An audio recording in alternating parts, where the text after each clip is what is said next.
दोस्तों, अगर आप भी शुभमन गिल और रोहित शर्मा को बेहद खतरनाक बल्लेबाज मानते हैं तो हमारी इस वीडियो को लाइक जरूर कीजिएगा। दोस्तों, गिल के बल्ले की आंधी में सूखे पत्तों की तरह उड़ती हुई नजर आए ऑलमाइटी ऑस्ट्रेलिया और अय्यर के छक्कों की बारिश से दहल उठी अहमदाबाद की धरती। तो आखिर कैसे अय्यर और गिल की खौफनाक बल्लेबाजी के बाद अपनी धाकड़ गेंदबाजी से मोहम्मद शमी ने लिखा नया इतिहास, कैसे इन तीनों खिलाड़ियों ने घमंड में चूर ऑस्ट्रेलिया को कुचल कर रख दिया। उनकी विस्फोटक बल्लेबाजी से लेकर कातिलाना गेंदबाजी, रोमांचक फाइनल के पहले प्रैक्टिस मुकाबले में ऑस्ट्रेलिया की तबाही का मंजर, उसकी पूरी हाईलाइट हम आपको दिखाएंगे। लेकिन उससे पहले आपको क्या लगता है, शुभमन गिल और अय्यर में कौन सबसे बेहतरीन बल्लेबाज है? अपनी राय में नीचे कमेंट बॉक्स में जरूर बताइए। दोस्तों, अहमदाबाद में फाइनल की जंग के लिए इंडिया और ऑस्ट्रेलिया दोनों पूरी तरीके से तैयार है। 19 नवंबर को एक नया इतिहास लिखा जाना है, लेकिन घमंड में चूर ऑस्ट्रेलिया को अंदाजा ही नहीं था कि फाइनल में उतरने से पहले ही भारतीय खिलाड़ी उन्हें इतने बुरे तरीके से पीटेंगे। जहां फाइनल मुकाबले से पहले इंडिया और ऑस्ट्रेलिया के बीच एक बहुत बेहतरीन प्रैक्टिस मैच खेला गया। हम उस मुकाबले में सिक्का तो पैट कमिंग्स के पक्ष में रहा, लेकिन उन्होंने टीम इंडिया को पहले बल्लेबाजी करने का न्योता देकर इतिहास की सबसे बड़ी भूल की और फिर ऐसा तबाही का मंजर आया जिसने ऑस्ट्रेलिया इतिहास में इस दिन को काले दिन के रूप में दर्ज करवा दिया है। जी हां, आपको बता दें, भारतीय टीम के लिए रेड हॉट फॉर्म में चल रहे शुभमन गिल के साथ एक्सपेरिमेंट के रूप में श्रेयस अय्यर की जोड़ी पारी की तूफानी शुरुआत करने के लिए मैदान में उतरे।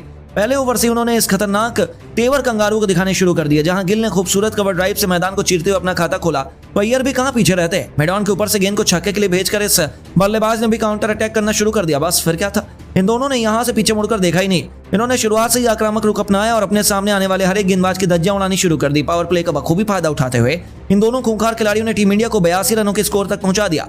ये दोनों खिलाड़ी दमदार फॉर्म में लग रहे थे और ऑस्ट्रेलिया के बड़े बड़े गेंदबाज भी पावर प्ले में हक्का बक्का रह गए। जहां से ऑस्ट्रेलिया रनों पर लगाम लगाना चाहती थी, पर इसके उलट यहां से तबाही का ऐसा मंजर आया जिसे ऑस्ट्रेलिया तो क्या पूरा क्रिकेट जगत आने वाले कई वर्षों तक भुला ही नहीं पाएगा। आपको बता दें, जोश हेजलवुड को आड़े हाथों लेते हुए शुभमन गिल ने जहां पहले कवर और फिर मिड विकेट के ऊपर से लगातार 2 गेंदों पर 2 तूफानी छक्कर के जड़कर अपना 50 पूरा किया, तो इसके लिए उन्होंने केवल 32 गेंदों का इस्तेमाल किया। दूसरी ओर से अय्यर ने भी अपने अतरंगी शॉट से अपना अर्धशतक पूरा कर लिया और इनकी विस्फोटक बल्लेबाजी की बदौलत टीम इंडिया 18 ओवर में ही 150 रन का आंकड़ा पार कर चुकी थी। ऑस्ट्रेलिया के तो पसीने छूट गए, उन्हें समझ ही नहीं आ रहा था कि कैसे इन दोनों खिलाड़ियों को रोका जाए। लेकिन दोस्तों, ये तो आज इतिहास रचने के इरादे से उतरे थे। गिल जहां काल का दूसरा नाम बनकर मैदान में मौजूद थे, वहीं रेड हॉट फॉर्म में चल रहे श्रेयस अय्यर का भी बल्ला जमकर गरज रहा था। एडम जंपा की एक ही ओवर में लगातार 3 गेंद पर 3 खतरनाक छक्के ठोककर शुभमन गिल पहले ही मैच में अपने शतक के बेहद करीब जा पहुंचे। वह 95 रनों का आंकड़ा छू चुके थे और अब उन्हें शतक के लिए केवल एक बड़े हिट की दरकार थी। उन्हें ऐसा करने से रोकने के लिए आ चुके थे रफ्तार के सौदागर मिचेल स्टार्क। इस गेंदबाज ने सोचा कि वो गिल को रोक सकते हैं। आते ही उन्होंने एक जोरदार बाउंसर उनके हेलमेट पर मार दी, जिस पर पूरा स्टेडियम सहम गया। ऐसा लगा कि यह बल्लेबाज गंभीर रूप से चोटिल हो गया हो, लेकिन गिल की खौफनाक हौसला बुलंद था। चुटकियों में वह दोबारा मैदान में उठ खड़े हुए और फिर जो हुआ उसे देखकर आप भी उन्हें सलाम करेंगे। जी हां दोस्तों, अगली गेंद पर ईंट का जवाब पत्थर से देते हुए गिल ने उसे स्टेडियम के बाहर मारा और पूरे क्रिकेट जगत को अपने कदमों पर झुका लिया। दोस्तों, इस लाजवाब खिलाड़ी ने केवल 68 गेंदों पर अपना शतक पूरा कर जाने कर न जाने कितने ही रिकॉर्ड की धज्जियां उड़ा दी, जिसमें उन्होंने 8 छक्के 5 खतरनाक चौके भी जड़े। उनकी अद्भुत बल्लेबाजी पर रोहित शर्मा से लेकर कोहली यहां तक कि पूरा स्टेडियम खड़ा होकर तालियां बजा रहा था। वहीं दूसरे छोर पर खड़े अय्यर ने भी केवल 72 गेंदों पर 94 रनों की अच्छी पारी खेली। इन दोनों बल्लेबाजों ने अपने बल्ले से ऐसा कहर बरपाया कि ऑस्ट्रेलिया का हर एक गेंदबाज रैम की भीख मांगने पर मजबूर हो गया, जिसकी बदौलत ही भारतीय टीम ने 50 ओवरों में 380 रन बना लिए थे।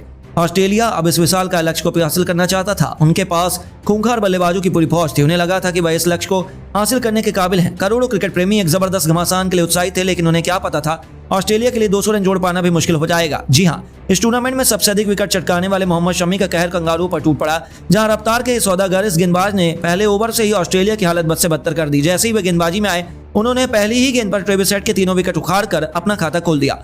ओवर की आखिरी गेंद पर उन्होंने मिचेल मार्श को अपने जाल में फंसाकर पहले ओवर में ही ऑस्ट्रेलिया की कमर चटका दी। जी हां, भारतीय टीम की जीत की कहानी लिखी जा चुकी थी। अहमदाबाद के मैदान पर भारत का परचम जोरों से लहरा रहा था, क्योंकि टीम इंडिया आसानी से जीत की तरफ बढ़ रही थी।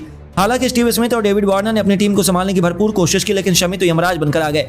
अपनी कातिलाना गेंदों से वह आग उगल रहे थे और देखते देखते उन्होंने अपने 7 ओवर के स्पेल में केवल 20 रन खर्च करके ऑस्ट्रेलिया की आधी टीम यानी कि 5 बल्लेबाजों को अस्वीकार कर इतिहास के पन्नों में अपना नाम सुनहरे अक्षरों में दर्ज करवा लिया, जिसमें ग्लेन मैक्सवेल से लेकर लाबुशान का नाम भी शुमार था। जिसके दम पर पूरी की पूरी ऑस्ट्रेलिया की टीम को गेंदबाजों ने 178 रनों पर समेट दिया और भारतीय टीम ने 202 रनों से फाइनल के ठीक पहले चले गए। प्रैक्टिस मुकाबले को जीतकर पूरे क्रिकेट जगत को गहरे सदमे में डाल दिया। जी हां दोस्तों, एक बार फिर टीम इंडिया का जलवा पूरी दुनिया ने देखा, जहां प्रैक्टिस मैच में ऑस्ट्रेलिया की शामत आ गई और कुछ ऐसा ही नजारा हमें एक बार फिर फाइनल में देखने को मिलने वाला है। लेकिन अब आपको क्या लगता है, फाइनल में कौन सा भारतीय बल्लेबाज शतक लगाने में कामयाबी हासिल करेगा? हमें नीचे कमेंट करके जरूर बताइए और खेल जगत से जुड़ी ऐसी नई और धमाकेदार खबरों के लिए हमारे चैनल को सब्सक्राइब करना ना भूलें। धन्यवाद।